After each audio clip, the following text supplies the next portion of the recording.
Question number 1 से शुरुआत करेंगे अपन।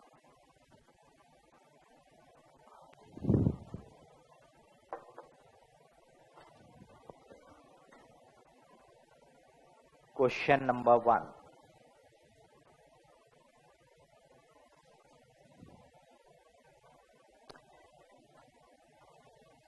First January 2010, a firm took an insurance policy for rupees 60 lakhs to insure goods in its godown against the fire, subject to average clause.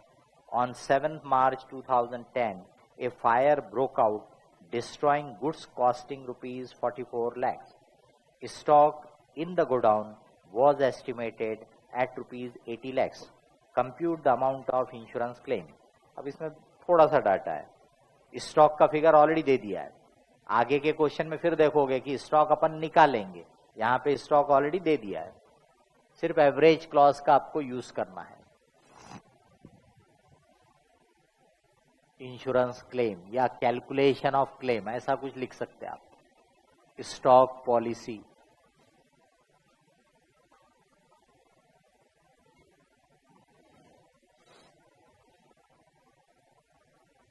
stock on the date of fire, stock on the date of fire, आग लगी तब का stock, rupees in lakhs, तो हम लैक्स में ही data रहने देते हैं। 80 लाख का, 80 लैक्स का स्टॉक था जब आग लगी, लेस सॉल्वेज वैल्यू, यानी जो स्टॉक बचाया जा सका। अब ध्यान देना, ये फिगर आपको दिया नहीं है, सॉल्वेज वैल्यू नहीं दिया है। उसने आपको ये दिया कि डिस्ट्रॉय कितना हुआ है। A fire broke out destroying goods costing 44 lakh, इसको हम बोल सकते हैं लॉस बाय फायर। ये फिगर दिया है, जनरली वो ये दे देता है, यहां पे उसने ये दे दिया। तो अब ये तीनों फिगर के बीच का रिलेशनशिप है, इसमें से 2 मालूम है, तो तीसरा फिगर अपने को बैलेंस करके निकल जाता है, बराबर। तो अपन बोलेंगे 80 में से 44 डिस्ट्रॉय हुआ, मतलब 36 बच गया, बराबर। अब जरूरी नहीं है कि पूरा जला होगा, ऐसा भी होता है जैसे गोडाउन में खूब सारा माल रखा है, इधर से आग लगना शुरू हुई, फिर आपने बुझा दिया, इसका मतलब इधर का माल आपका अच्छा है, उसको कोई नुकसान नहीं हुआ, बराबर। तो दोनों चीजें पॉसिबल है। खास करके यहां अमाउंट बहुत बड़ा दिख रहा है, जला हुआ माल इतना वैल्यू देगा ऐसा जरा नहीं रहता, इसका मतलब उसने आपको उतना माल बचा लिया। तो स्टॉक में कितना था 80 लाख, लेकिन जला कितना 44 लाख, 36 लाख का माल अच्छा बचा हुआ है, तो उसको आप सॉल्वेज वैल्यू बोल के कम कर दे रहे हैं, यानी आपका नुकसान हो रहा है सिर्फ 44 लाख का, लॉस बाय फायर। अब आपने पॉलिसी कितने की ली देखने का, पॉलिसी अमाउंट, आपने पॉलिसी ली 60 लाख की,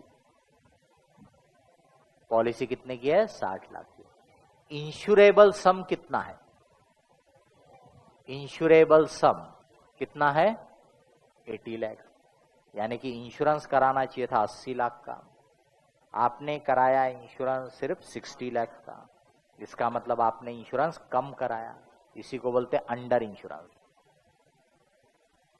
There is under insurance, yeah, it is a case of under insurance. Hence, average clause will apply. Hence, average clause will apply.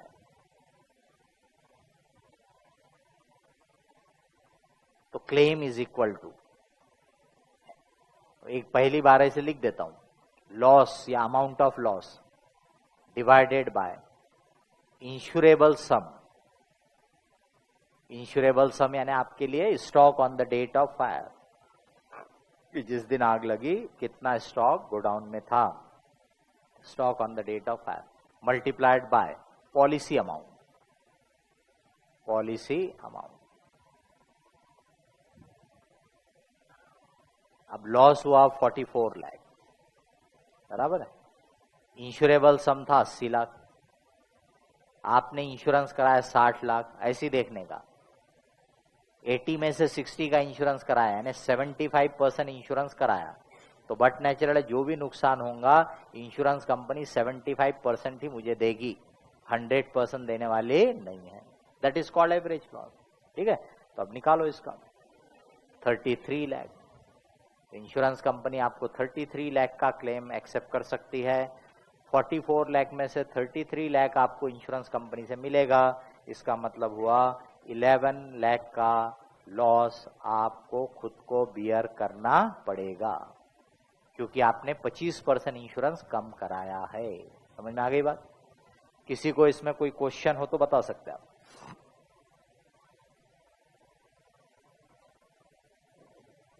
Any question, any point?